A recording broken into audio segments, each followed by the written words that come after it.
¿Qué tal? Bienvenidos a su podcast Contexto, Teología Simple, un episodio más donde queremos hablar de distintos temas de la sociedad, de la cultura, del entretenimiento, de las redes sociales. Y estoy aquí con mi amigo Mike. ¿Qué tal, Mike? Bien. Aquí listo para platicar un tema que para algunos es candente, ¿verdad? Sí, Especialmente sobre todo en nuestra coyuntura. En este tiempo. Sí. Yo siento que va a ser... de hecho, podemos aquí proponer ya el título, pues el cristiano o el cristianismo y la política. Sí. Sería mejor el cristiano y la política, Claro. no sé. Pero nos vamos a basar, amigos, en un artículo que escribe el teólogo conocido Samuel Escobar, en un libro que, bueno, si lo pueden conseguir, es editado por Israel Ortiz, Los cristianos y la política, que es el director del Centro Esdras. Sí es el director, ¿verdad? El director, El sí. director del Centro Esdras. Es un libro que yo creo que puede ayudarnos bastante y nosotros queremos abordar este capítulo de criterios para una evaluación de la experiencia política de los evangélicos. Así que, ¿qué te parece, Mike? Me parece bien. Le damos a... Sí, iniciemos. Ok. Quizás un tema que a veces se trata en eso y de entrada es que nuestros ambientes evangélicos nos han dicho que el evangélico no debe meterse en política, ¿verdad? Eso ha sido como lo clásico. Sí, exactamente. El cristiano no se mete en No política. se mete en política y entonces ya cuando vimos política ya Es crea una como- cierta incomodidad. Sí, No sí, estamos sí. acostumbrados al ambiente político ni tampoco al lenguaje político Es cierto. no, la verdad que necesitamos ese tipo de discusiones para ampliar un poquito el Sí, de horizonte. hecho, es como común, ¿no? Bueno, en tiempos atrás era común de aquí no se habla de política, Ajá, aquí se exacto. habla del evangelio. Sí. Una vez escuché a un hermano que decía, y yo no pertenezco a ningún partido, porque mi partido es Cristo. Entonces, pero recordando a las conferencias de Darío López, Sí. a mí me iluminó eso que una posición apolítica es una posición política, Así es. en último término. Así es. Y me gustaba mucho que decía que aunque los cristianos hemos dicho que no nos metemos a política o no tenemos posiciones políticas, defendemos posiciones políticas como todo lo que va en contra del marxismo, del socialismo. Entonces eso es malo, ya es una posición política Sí. definida. Defendemos el sionismo o O el Israel, Estado de o el Israel. Estado de Israel. Claro. Es algún problema político. Sí. Y otras tantas cosas que damos por sentadas que deben de ser así, pero tienen un matiz, un ropaje ya Sí, político. de hecho, tenemos esta idea de que existen ciertos planteamientos políticos que son cristianos o no son cristianos, sí. ¿verdad? Entonces uno comienza a decir, bueno, ¿cómo los cristianos van a votar por esta persona si tiene cierto planteamiento? Bueno, El cristiano no debe apoyar a exactamente, entonces ciertos- ese es un análisis simplista, pues, pero es porque tenemos poca educación política y porque hablamos poco de estos temas, pues. Una vez yo escuché que alguien hacía una pregunta, ¿por qué algunos cristianos apoyan a partidos de izquierda o posiciones teológicas de izquierda?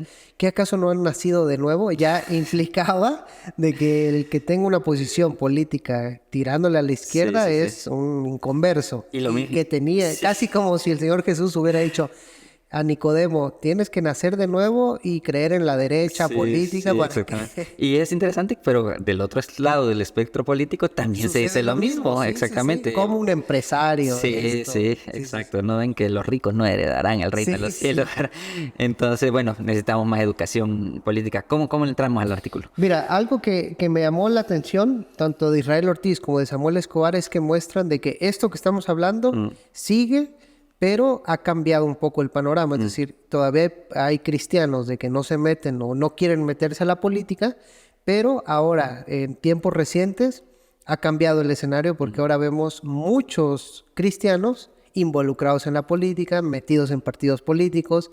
Vemos incluso partidos políticos cristianos y gente que para conseguir votos apelan al cristianismo, a la tradición de que mi abuelita me leía la Biblia, de que yo, que el evangelio. Sí, sí, Entonces sí. ya se ocupa el cristianismo como una herramienta para juntar votos. Sí, y esto se da, bueno, este fenómeno, son varios fenómenos que van a la par, pero por ejemplo en nuestro contexto como de Guatemala, que desde aquí transmitimos el podcast, se ha dado mucho también por el crecimiento evangélico que ha tenido. Eso, Es decir, el crecimiento evangélico ha dicho a los esferas del poder, bueno, aquí es un lugar donde tenemos que captar votos. Entonces, es una buena estrategia política el llevar a expastores en nuestros binomios presidenciales, por ejemplo, o llevar a teólogos, o llevar a personas o las personas que llevan tienen que tener un discurso de que yo me he convertido, yo recibí al Señor, y ese lenguaje evangélico. Gracias a Dios, hay que orar y que Israel... Exacto.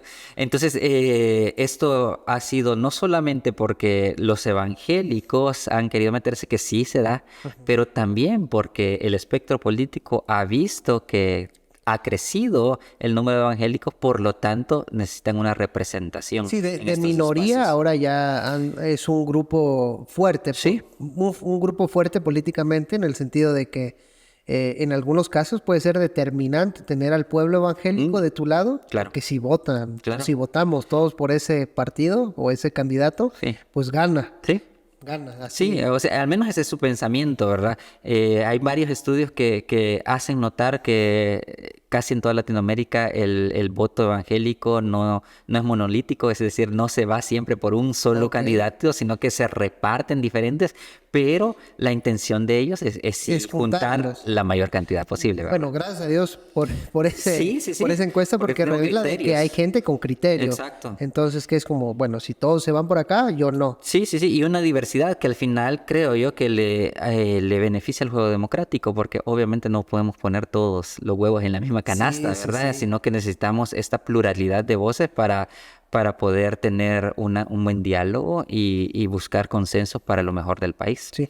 Bueno, Samuel Escobar me gusta porque él pone criterios para una evaluación, y aquí yo lo ponía, que él precisamente habla de que hay un crecimiento importante en los evangélicos, y eso obviamente representa mayores posibilidades de que los cristianos participen en la política, nuevos espacios, de participación, que también habla de un imperativo de hablar de una ciudadanía cristiana responsable, pero sobre todo él pone que el mayor peso político es la cantidad de los votos. Entonces, que como somos un pueblo que tiene una fuerza política importante, o sea, como pueblo de Dios, vamos a ponerlo, como iglesia evangélica, dice que necesitamos tener criterios para evaluar a los candidatos. O sea, aquellos políticos que se presentan como cristianos o que están representando al pueblo evangélico, nosotros necesitamos criterios para evaluar y decir,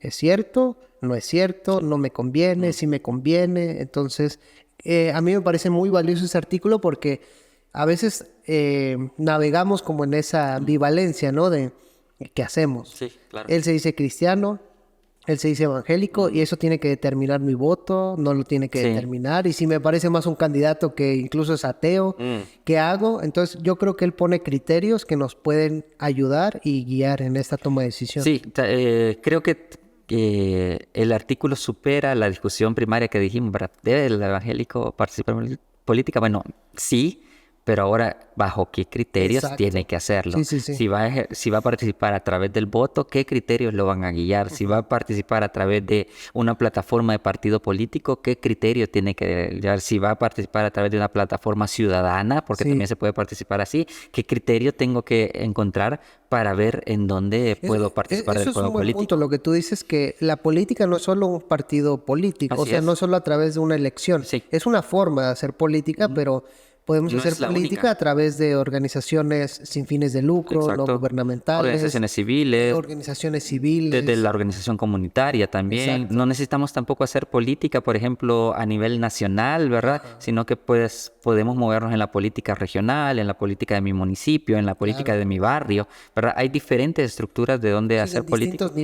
Distintos niveles, exactamente. Donde cualquier cristiano puede y debería involucrarse, porque al final de cuentas el reino de Dios también está para este tipo de espacios. Pues es que y como personas somos agentes políticos, porque nos desarrollamos en una sociedad, en un ambiente público, donde tenemos que ejercer ese ejercicio, bueno, tenemos que llevar a cabo ese ejercicio de la política que se puede llevar a través del voto, de trabajos, Sí, etcétera, ¿no? exacto. Entonces, ¿qué criterios nos plantea Samuel Escobar? Bueno, él pone la primera, bueno, empieza con experiencias de evangélicos que Sí. han manchado de cierta manera el nombre. Ahí menciona algunos Que candidatos. creo que es una realidad. O sea, Sí. tenemos que hablar de que hay muchos evangélicos que han llegado a hacer desastres a los gobiernos, Sí. que han llegado a manchar el nombre del evangelio, ¿verdad? Y han llegado Bueno, a... de hecho dice que de ahí parte también la necesidad de criterios, Claro. ¿no? Porque han dejado muy mal al pueblo, Sí, que sí, han sí. apoyado dictaduras, que han apoyado genocidios, que han apoyado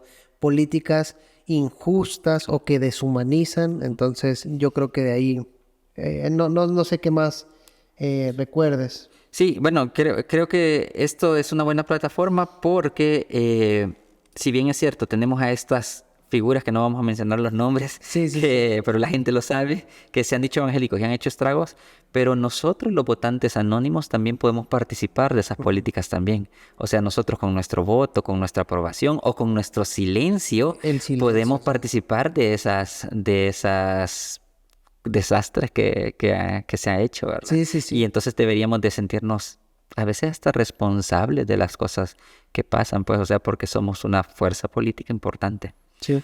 Bueno, el primer criterio es el ético. Mm.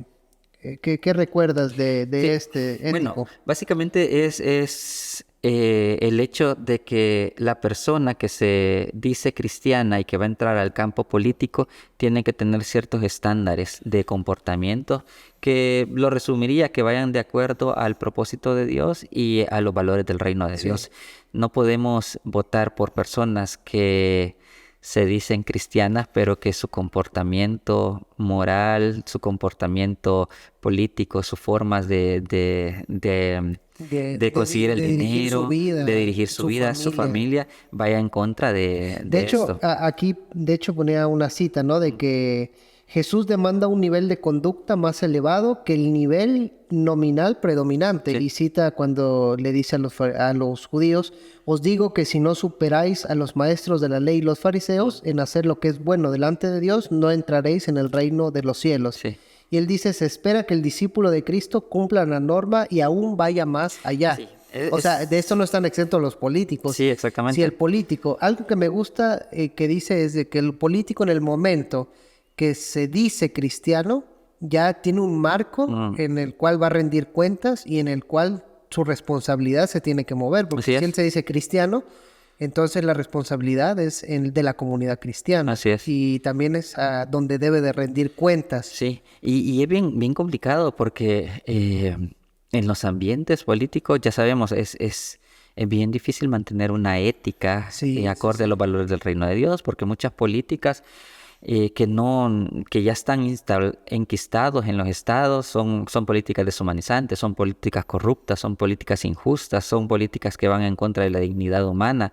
Entonces, al llegar ahí, muchos cristianos se comprometen con esas políticas que no van acorde al reino de Dios. Algunos llegan ingenuos de Sí. que yo no, Sí. pero pues es difícil porque Es- estás luchando con Sí, dos poderes. y casi. bueno, y la persona que se quiere lanzar, si alguien nos está escuchando, tiene que tener esta perspectiva, va a luchar con poderes que son muy fuertes Sí. en medio de estos lugares y que además Jesús le pide un nivel de comportamiento ético superior a todos los que ya Sí, están tiene ahí. que ser casi el ejemplo de, Sí. en ese mundo. Exactamente, imagínate en nuestros países que hay mucha corrupción, que hay mucha injusticia.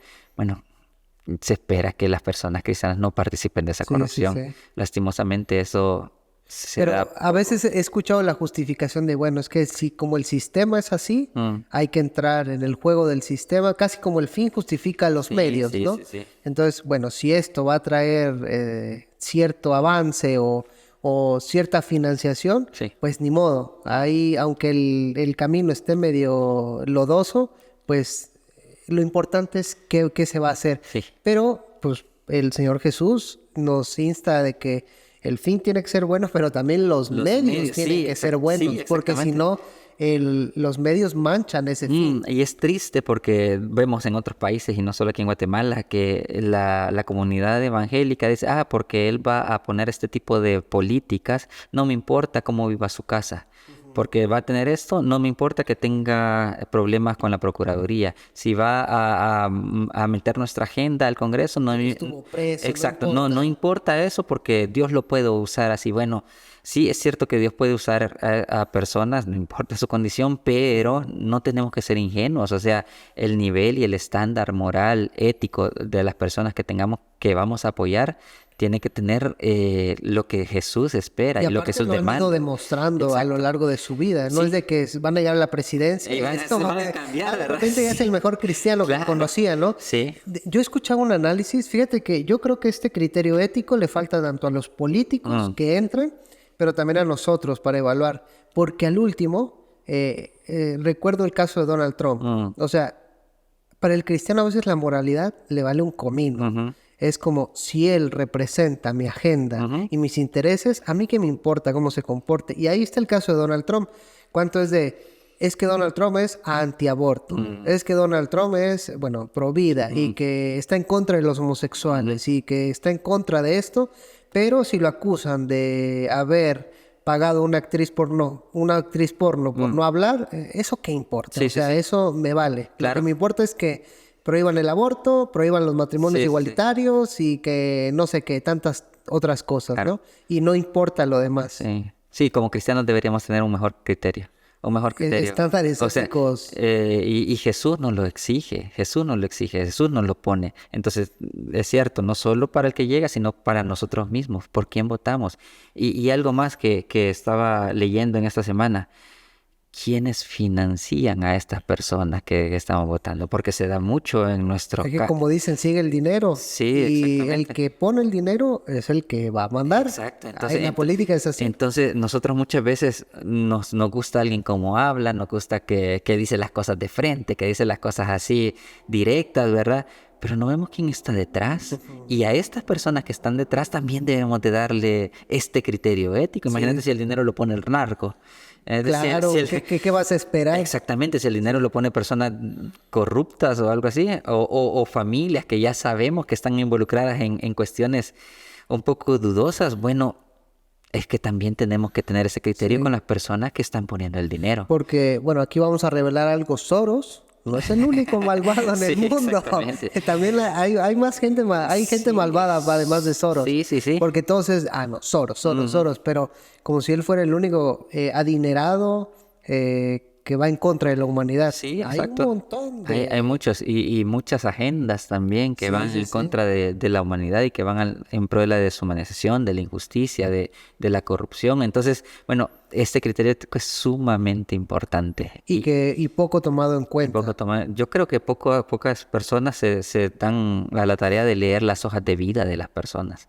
Es O sea, de ver cómo ha llevado sus carreras universitarias, ahora que está de moda sacar plagios Sí, de los sí, candidatos sí. políticos. Es cierto. Eso es ¿A importante. cuántos no les han sacado que plagiaron? Exacto. Entonces, si es capaz de plagiar una tesis, bueno, ¿cómo nos va a engañar? Aunque se llame evangélico. Claro, en un estado de cuenta o algo. O cómo no va a querer robar dinero cuando ellos manejan cuentas millonarias, Sí. ¿verdad? En el gobierno. Entonces, el criterio ético importa.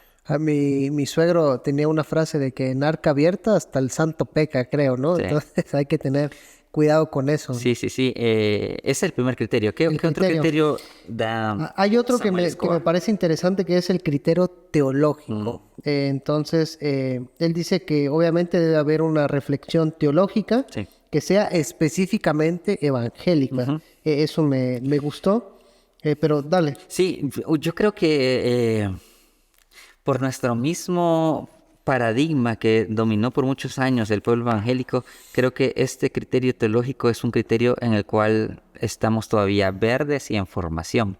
Es decir, debemos de generar todavía criterios teológicos que nos guíen a saber por dónde tenemos que poner el voto o qué política debemos de apoyar. ¿Por qué? Porque regularmente los evangélicos se van por la moda actual. O sea, la moda es ser pro vida para los evangélicos. Sí, Bueno, sí, nos sí. vamos. Pero ¿hasta qué punto desarrollamos criterios teológicos que podamos entender la vida en toda su dimensión, sí, ¿verdad? sí. ¿Hasta qué punto? Es que no hay un concepto teológico de vida, porque Para comenzar. solo vida es hacer que no se aborte, Ujú. pero vamos más allá. Solamente es eso. Ahí se A partir de los estudios bíblicos, esto es, se puede sostener a partir de la dignidad humana y lo que Jesús habló, se puede sostener. No estamos diciendo que no, pero el punto es que esa discusión a veces falta los argumentos que se dan para sostener estas posturas evangélicas muchas veces son incluso hasta falaces. Entonces, los evangélicos tenemos una deuda. Ok, vamos a ser pro vida. ¿De qué estamos hablando con esto? ¿Qué amplitud tiene esto? O vamos a ser pro familia. Familia tradicional. O sea, para empezar, ¿qué es familia? ¿Qué es familia? ¿Y qué es familia tradicional? Sí, Porque exacto. no, la familia según el modelo original. ¿Cuál modelo original? Sí, entonces ese tipo de preguntas tenemos, porque las respuestas que damos son respuestas muy simples, muy simplistas. Entonces, nos falta desarrollar criterios teológicos más robustos. Y esto solo estamos hablando de las modas que tenemos ahorita, pro familia, pro vida. Pero no pueden ser nuestros únicos criterios teológicos para elegir a personas. O sea, si solamente pienso en estas cosas, entonces nuestro marco teológico es muy reducido. Es muy reducido. ¿Qué de la naturaleza? ¿Qué de toda la concepción de hombre y mujer? ¿Qué de las cuestiones de pecado, verdad? ¿Qué entendemos por cómo la sociedad se está quebrando? ¿Qué entendemos por el futuro también y cómo Dios va llevando las cosas? Todos esos por criterios. El trabajo, Que del trabajo. Exacto, que incluso del descanso también. De la libertad. Sí. O sea, por tanto que la libertad. Sí. Y todo esto, pero es como no tenemos un criterio teológico y a veces adoptamos más conceptos de libertad, de vida, de familia, externos a la revelación, vamos a ponerlo así, y no nos damos cuenta de que nos hace falta este discernimiento teológico de lo que he adoptado. Y bueno, eso es lo que te quería decir, de que Samuel Escobar dice que el criterio teológico tiene que iluminar la realidad y también de cierta manera revelar que hemos adoptado, así como que dado, pero que realmente se debe de cambiar. Sí, porque él decía que estamos o sea, América Latina, dice, nos movemos dentro de cosmovisiones y paradigmas determinados todavía por distintas culturas. Es decir, podemos tener paradigmas de la cultura católica ibérica, paradigmas marxistas, paradigmas liberales, y tenemos que ir al fondo de eso y ver qué puede ser de otra manera. Sí, exacto. Entonces, obviamente esta reflexión lleva tiempo, obviamente esa reflexión es amplia, pero es una deuda que nosotros tenemos, porque podemos estar diciendo que nuestras intenciones son evangélicas, pero quizás son importadas de un esquema político, de un esquema económico, de un esquema cultural, ¿verdad? O sea, lo hemos importado del evangelicalismo norteamericano, por ejemplo, que ya hemos hablado de esto, pensando que esto es nuestro esquema teológico evangélico. Entonces, bueno, requiere un nivel de reflexión. Pensando ahorita que dijiste de la libertad, muchas de nuestras concepciones que tenemos de libertad vienen de filosofías, de cuestiones económicas, pero pocas veces reflexionamos de la libertad de la Biblia. Pocas veces como evangélicos que decimos que somos. O la justicia, exactamente. Traemos desde la justicia grecorromana, ¿verdad? De la justicia de Occidente. Y ponemos ese paradigma, pero pocas veces vamos a la Biblia a ver qué significan estas cosas. Y como evangélicos necesitamos hacerlo, pero y obviamente está bien conjunto, porque o sea, la cultura occidental está regida por el ambiente de la filosofía griega, tenemos influencia del derecho romano, y tenemos también influencia del cristianismo, y eso no lo negamos. Sí, exacto. Y no es de que todo tiene que ser cristiano y no tengamos como ese diálogo con otro tipo de pensamientos, pero se supone que en nosotros debe de regir lo que Dios quiere, lo que Dios ha revelado. Entonces, en ese sentido, pues, ¿qué es la justicia de Dios? ¿O qué es la justicia que desea Dios que nosotros practiquemos? Es la que tiene que regir.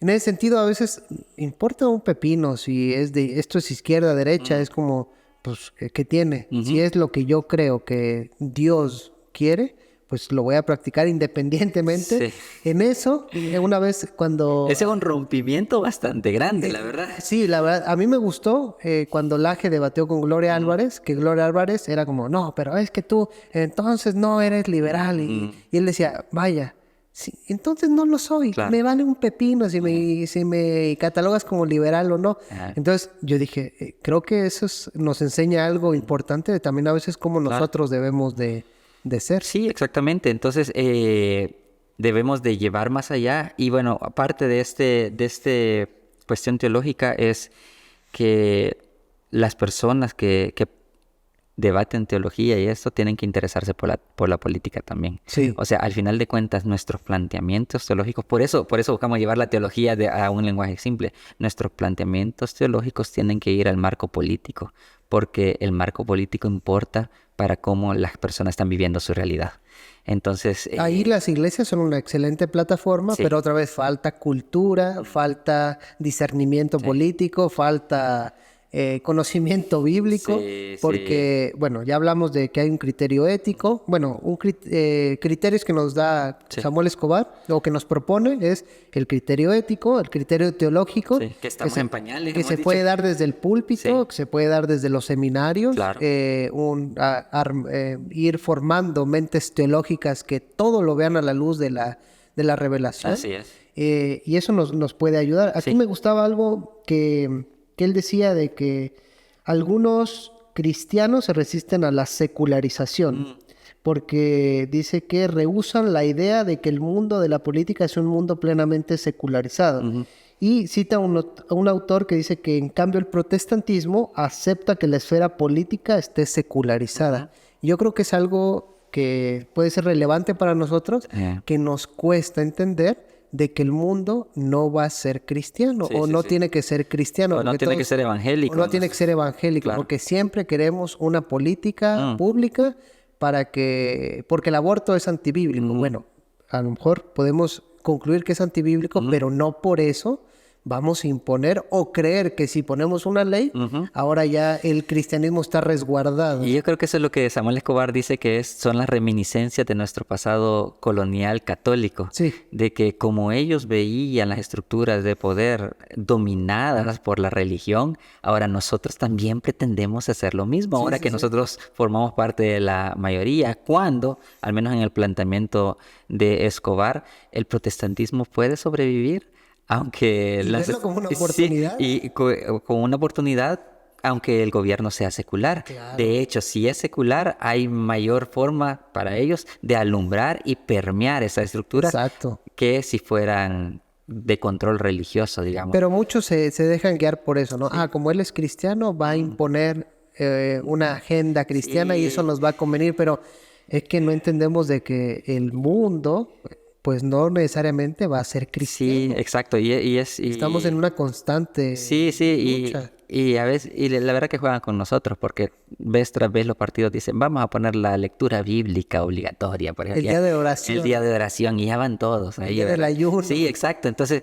Es un chiste eso. Sí, y pecamos de ingenuos también. Sí, Entonces, ese punto es importante. El protestantismo puede vivir en un ambiente secularizado desde su perspectiva teológica. Y así nació el cristianismo, Así es. en un ambiente hostil, Sí. en un ambiente donde se tachaban de ateos a los cristianos, y pudieron sobrevivir y tuvieron un impacto grandísimo, pero Así estamos acostumbrados a querer tener el poder de nuestro lado para sentir que así vamos a sobrevivir. Sí. Y el Señor pues nos ha dicho que no. Claro, criterio teológico. Un criterio teológico y el último, falta. bueno, el criterio pastoral. Ahí, ¿qué dirías de este Bueno, criterio? Samuel Escobar dice que todo esto que hemos hablado, la cuestión ética, la cuestión teológica, al final tiene que desembocar en una actitud de que la iglesia tiene que ser enseñada en estas cosas. Y ahí es donde entra la iglesia, los seminarios, los diferentes espacios para poder ser educados políticamente. Y esto es interesante porque la educación que debe proveer la iglesia no simplemente es abrir la Biblia o algo así, sino que incluso tiene que traer estas perspectivas políticas y poder Y discutirlas. discutirlas, Sí, sí, sí. enseñarlas, cómo ser un buen ciudadano, cómo ejercer de buena manera el voto, ¿verdad? Hemos tenido con amigos de la iglesia esta conversación. ¿Tengo que anular el voto o no tengo que anularlo? Y ahí entramos en esa conversación. No, es que anular el voto es darle el voto al que va en primer Sí, sí, lugar. sí. Ese tipo de cosas. Bueno, estas son conversaciones de mesa. Pero la iglesia tiene que proveer los espacios para que este tipo de conversaciones se Claro. estén dando. Y para ser enseñados teológicamente, sí, pero también para ser enseñados políticamente. Y de una manera profunda, Sí. porque a veces podemos hacer incluso debates en nuestra iglesia políticos, pero otra vez superficiales y que terminan siendo una plataforma de manipulación, porque el debate se gira en ¿usted cuándo se convirtió? Cuénteme la experiencia religiosa que tuvo Sí. de niño. ¿Y su mamá cuántas horas le leía la Biblia? Es como, ¿de verdad? Sí. Aquí no nos... o sea, ya, lo voy a decir, a mí no me interesa cuánto leía la Biblia de niño, me interesan otras cosas Claro. de él que se está postulando como político, Sí. propuestas concretas Sí. y otro tipo, pero irnos a ese tipo como de, no sé, cursilerías, yo diría. Igual al pueblo lo lleva como, mira, qué bonito, su Sí, sí. abuelita y todo esto. Claro.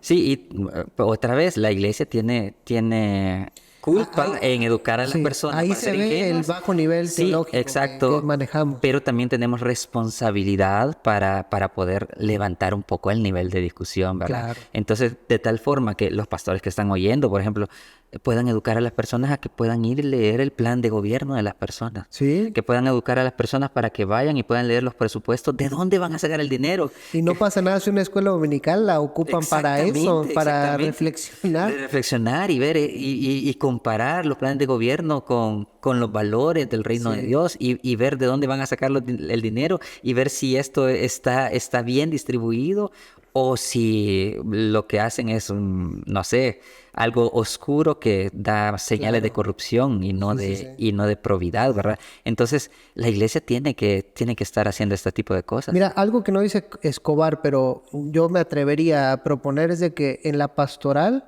dejemos la manipulación también de pastores para que la gente vote por mi candidato preferido. Entonces, porque no puedes coaccionar a la gente ni físicamente, Claro. pero tampoco en el lenguaje. Porque en el lenguaje, si uno se para como pastor y hermano, si usted vota por este partido de izquierda, usted está en contra de los valores del reino, ya estás manipulando Sí. y estás anulando el criterio de la otra persona. O no hacerlo directo, pero digamos invitar a candidatos presidenciales y orar por ellos, por ejemplo. Sí, sí, O sí. sea, ¿qué estás haciendo cuando oras por la persona? O sea, lo estás bendiciendo. Sí. Y la gente lo mira y le dice, bueno, entonces al bendito le vamos a dar nuestro voto. O sea, eso tampoco no se hace. Y los políticos les encanta hacer eso, les encanta regular equipos de sonido para que oren por ellos, les encanta andar en cultos en esta época electoral Sí, sí, sí. para verse con las personas. Y donar para el aniversario. Sí, Sí, exacto. Entonces, debemos de hacer un llamado, ¿verdad? A Sí. que los pastores puedan dejar de hacer este tipo de cosas, porque en realidad esto no es parte de la pastoral, ¿verdad? La parte pastoral es educar, la parte pastoral es abrirse, la parte pastoral es ver las diferentes Claro, opciones que la persona contrastar. tiene, Sí, sí, sí. pero no imponer a la persona que él piensa Sí. que es el que debe de quedar, porque al final de cuentas, y aquí viene otra cuestión, vivimos en un ambiente democrático, gracias a Dios, en nuestros Y países. cada quien puede Cada decidir. quien puede decidir, Sí, sí, exacto. Y ninguno, y aquí viene la otra, ninguno de los candidatos representa la plataforma divina. Claro. Porque el reino no se extiende a partir del voto o de que alguien llegue de presidente, ¿verdad? El reino se extiende en la acción de cada una de las personas, que claro, pueden haber servidores del reino en la política y puede haber algún servidor del reino llegando a presidente, pero no es esa la forma en que los evangélicos buscamos que los valores del reino se vayan esparciendo, ¿verdad? De hecho, el reino de Jesús, él mismo lo dijo, viene de otro lado, pues, es decir, con otro... y con otros esquemas. Sí, con otros esquemas, y otra forma de actuar. Exactamente. Entonces, ninguna de las plataformas por las que vamos a votar es la plataforma del reino. Claro. Entonces, bueno, tenemos que enseñar este tipo de cosas. Bueno, como en la decía pastoral. Darío, ¿no? Hay otras formas de ofender a Dios, aparte del comunismo, del marxismo, Sí, también sí. se ofende de la derecha, del centro. Sí. Pero mira, se ve que es candente porque aquí estamos con el tema. Claro. Entonces, pero si quieres cerremos un poco. Me gustaría que podamos cerrar con algunas pautas que él pone al final del artículo que nos pueden servir en la pastoral, Sí.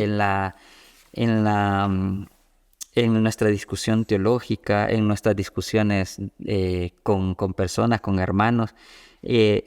Escobar, si querés, leemos uno cada uno. Dice, el marco general de una transformación integral que debe facilitar la transformación espiritual del individuo y la sociedad va aunado a diferentes puntos. Por ejemplo, 1, debe buscar sostener la vida y llenar las necesidades básicas del ser humano. También habla de debe buscar la igualdad en la distribución de los bienes y recursos necesarios para la vida. 3 dice, debe buscar la justicia. El 4. Pero si quieres leerlo. Bueno, sí, se aclara aquí que la justicia en la Biblia no es meramente distributiva o retributiva, eso es importante, Sí. sino más bien restitutiva. Entonces se preocupa por devolver al débil, al pobre, lo que la sociedad le ha negado. Y debe buscar la dignidad, el sentido del valor personal y social. Sí, debe buscar la libertad, dice, pero no de la del fuerte para aprovecharse y oprimir al débil. Debe buscar la participación y la reciprocidad de todos los componentes de la sociedad. Y por último, debo buscar la transformación que encaje en la cultura local. Cualquier desarrollo debe preservar y cuidar el ambiente natural y una nota ecológica, ¿verdad? Son buenos puntos de partida para comenzar a evaluar tanto candidatos, pero también mi participación Nuestras propia. acciones, sí, Exacto. en la política. Entonces ahí quedan en el libro, ¿verdad? Ya las dijimos, pero sería bueno que los oyentes también pudieran obtener ese artículo y poder se pueden meter a la página del Centro Esdras y solicitarlo. Pues entonces, resumiendo, 3 criterios para evaluar mi participación política y también la participación de cristianos en la política, que es criterio ético, criterio teológico y pastoral. Así es. Así que bueno, gracias por habernos tenido paciencia y haberse quedado en el podcast. Hasta luego.